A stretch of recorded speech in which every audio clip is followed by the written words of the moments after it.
The days of summer traveling like this are gone. We know that airline travel is down 95% across the world. Now, as the travel industry prepares for a brave new world of post coronavirus vacations, travelers are left with a lot of questions. Certainly, everybody's ready for a trip. So, buckle your seatbelts and stow away your carry ons, because we're going 360 with a whole suitcase full of options for summer travel.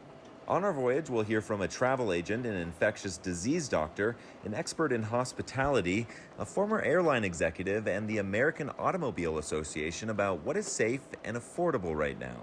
We'll also hear from travelers themselves about their own experiences as travel restrictions begin to lift. The first question for many travelers is how to get there.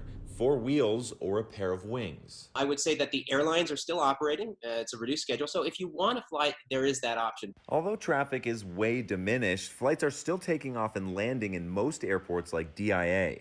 And travelers we spoke with here say their experience was comfortable. I think it's perfectly safe. Nobody's really moving around. There's enough room in the seats, so it hasn't been bad. But comfort over caution isn't the right choice yet, says Dr. John Hammer, who studied infectious diseases for over 30 years. There are a lot of unknowns with respect to flying right now.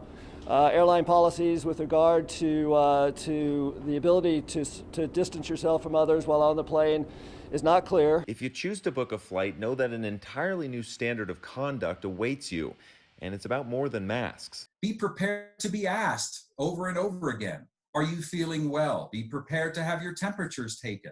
The CDC will tell you viruses don't spread easily on flights. However, your flight could be packed and the risk is there.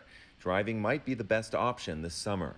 To areas that are reachable within a day or so by car is the safest way to travel outside of the city. As for accommodations once you arrive, there's about as many options as there are room choices. One travel agent we spoke with says if you want a clean room, your best bet is a hotel.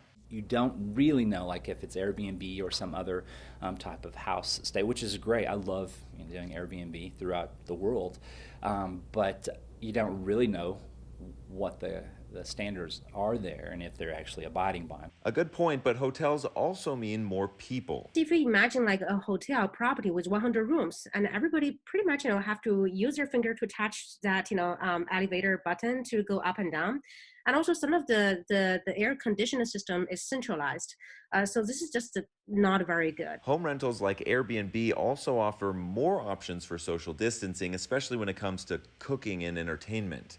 But their cleaning standards will be inconsistent. Regardless of where you stay, some disinfecting may be up to you. I think that you need to think about how to keep yourself and your loved ones in a relatively safe bubble, as it were. All travel requires planning. Traveling today requires preparation. Pack your mask, pack your hand sanitizer, pack your patience. Because that's what's going to be required this summer. That same patience and preparation becomes even more important if you plan to eat and drink your way through your destination. Resist the temptation to vacation just because there are restaurants or bars. And if you end up going to a restaurant or bar, again, you got to take a lot of precautions because we want to keep our other communities safe. Finally, interruptions and inconveniences will be a part of our new travel norm. Spare your sanity and plan on them. It will be a while before we get back to quote unquote normal, but there are bright spots, and that's what we all hope, is that we will return to normalcy at some time in the future. Thousands are already planning their summer escapes. It will be those who take off with the right attitude who will spend a vacation worth remembering. Sloan Dickey, Denver 7.